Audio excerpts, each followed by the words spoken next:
My name is Heather Feather. I am the owner of Rare Bird Medicine, and today's topic is the gift of trauma. It is easy and obvious to see the problem with trauma, the challenge of trauma. Um, you know, it's jarring, it's emotionally unsettling, it can be difficult to digest, it can be challenging to understand. Why have I gone through this experience? Um, it sometimes can activate feelings of low self-esteem, low self-worth, not feeling not as precious as one is, because it's like, why did I go through this? Is this some type of karmic repercussion? It can elicit questions. And trauma causes a lot of things. I think it's interesting psychologically that we always refer to everything as a disorder. I don't think it's a disorder. I think it's called the natural consequence of that circumstance. You have XYZ experience, the natural result is this. That's not a disorder. It's just what naturally follows. If a two-legged experiences XYZ trauma, they're likely to garner XYZ quality in their matrix. Doesn't mean you're broken. Just means you got this going on with you now, And you can always begin to heal, begin to find the medicine path back to the self by considering, what is the gift? What is the gift of that trauma? And that may sound like a really strange concept. Like, what do you mean gift? There's no gift. It was just a problem. So I'll speak from some of my own traumas. I really work to speak on these things often because many of you listening to this probably have had similar experiences. We each have our own distinct matrix under which we perceive the experience and the way that we process the experience. And each moment of now for every single being is completely distinct and unique. And every person has their own distinct, unique experiences, but there are some sames. So perhaps some of you have been sexually assaulted or raped. That was how I lost my virginity. I completely froze when it happened. And I froze because it's 90% plus people will, if they had an experience of sexual trauma at an early age, you go into fight, flight, freeze, and now they're adding a category called fawn. As natural responses from two-leggeds. Well, many will freeze in response to a trauma, especially a child. If you, as a child, have trauma. So I was assaulted at the age of 4, and I froze because I didn't know what to do, because I'm being guided by my elders and those knowers in the room that are supposed to be my teachers. And right around the precipice of becoming a teenager, as a preteen teen, I was raped, and that's how I lost my virginity. And I froze. And it was actually a therapist that said, well, freezing can sometimes be indicative of you having frozen before. And that's part of how I was able to dig up the trauma that happened at an even earlier age. So, terrible experience. Nobody wants to be sexually assaulted or raped. Again, I'm going to say here, because I do not feel like it's getting enough stage presence and attention and the collective consciousness as we move forward with valuable, precious communications like the Me Too movement. Men get assaulted. Theys get assaulted. Gender queer identifiers get assaulted. So it's not just women that face sexual assault. It's not just women that face crimes. Men are collectively taught that they can be happy or angry. They're not allowed to cry. They're weak if they're sad. And that is a humanitarian crime, and it's a disgusting one, in my personal opinion. If I wanted to judge it, what you do? So then I got to forgive myself and forgive humanity for their decision to teach our men that they don't have emotional freedom. Egregious. What are we doing, you guys? The most potent thing, most powerful thing, one of the most beautiful things I'll ever witness is a man crying, because it's so counterculture. So thank you for men that feel your feelings out there.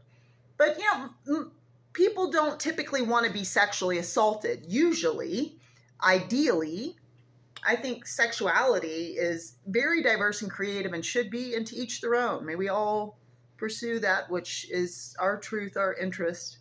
Beautiful. But ideally, one of the foundational tenets in a sexual experience is consent. Does the person that you're touching consent to being touched by you? And so you can say, well, that's a real turnoff to ask that question. Well, you know what's a turnoff is rape. Major turnoff. That's like, it can be a lifelong turnoff for some people. For some people, it overactivates them sexually. For some people, it underactivates them. So with that trauma, what is the gift? What did I gain? I've learned a lot of things from the experience of physical assault and physical misuse of another person's body. One of the things that I've garnered is that I am the steward of my body, and I'm also the steward of where my body goes. So at an age of 12 or 13, when I was raped, actually, I wound up in that circumstance because I was trying to help my friend who was going to run away from her abusive mother. And I took my body, following my friend, trying to help her to go back home to her mother and not run away. I took my body to that location. So it's not, as Dave Chappelle says in his stand-up, being a victim blamer. However, I am responsible for taking my body where it goes. I am responsible for that which I expose myself to. One of the big lessons I take away from that is forever present in me is to be very aware of where it is I choose to be. Is this an environment Heather chooses to be in today? Do I want to be over here? Look, this looks like some foolishness. Do I want to be around this? Do I choose this? Is this consciousness elevated? Is this experience elevating me? Not everything I do has to be elevated. Sometimes I'm just trying to play and have fun. But the question is, am I with two-leggeds that are about playing and having fun, or am I with two-leggeds that are about drama and creating problems? It caused an alertness, an awareness, an attentiveness, a consciousness to how I steward the garden of my life. It also caused a deep permission within me to say no. Now, collectively, there can be some conditioning around women needing to say yes, needing to be nurturers. You're supposed to nurture. You're supposed to be sweet, I think it's funny that people get cheesed off when they're told to smile as a female. It's like, it's actually not bad advice. Or are you just choosing to be pissed all the time? I get it. It's, but it's like, smiling is not bad advice. So let's not just make everything terrible all the time. But there's a component of, me being aware that I have the right to say no, and it doesn't require an explanation. I don't have to be like, no, because I'm not in the mood, or no, it feels awkward, I'm not interested in you, so I don't have to. I don't owe you an explanation. No, Heather doesn't want to go in there, doesn't want to be touched, no. It's common. I've had a lot of experiences with different people, and a real common thing for sexual pressure is for a man to be like, well, come on. So like if a woman says no, he's just like, well, come on. It's like, no, do you not understand the word? Do we need to? So I have a lot more inner authority around my no and around my permission to continue to say it. And I hope any of you watching this video today, if you don't feel you have that liberty, that you give that to yourself. That's one of the things from someone who's had a lot of assault that I feel tremendous permission to say no. No, not interested. No, thank you, And that permission extends to other experiences. At night, sometimes at a gas station, a man might roll on me. Can I use your phone? And I'll tell him, sir, you need to go ask a man. Never ask a woman that is by herself questions. Get away from me. And I'll tell him point blank, did you know a lot of women get raped? Get away from me. You know what I mean? I will point blank point out to him, that's not appropriate for you to roll up on me when I'm alone. So I feel free to educate. I feel free to teach. I feel free to offer. Let's use another example, death. My dad drowned when I was 17 months old. My Nana, my great-grandmother, my favorite full-blooded Sicilian Nana that always talked with her hands. She died when I was 3 or 4. I had my first open casket, got to see my first dead body. Mom died right before I turned 25. So I've had about 50 burials. Best friend died of meningitis. I've had some lovers, 2 that committed suicide. Just a lot of death. So this ancient friend, I have not wanted to know for a large chunk of my life. I've been like, Hades, let go of my hand. Get your icy grip off my hand. And I've embraced this marriage that life has given me to walk this lifetime with death. I'm 46. I buried over 50 people. That's more than one person per year, and we're not even counting the creatures and animals that I bury.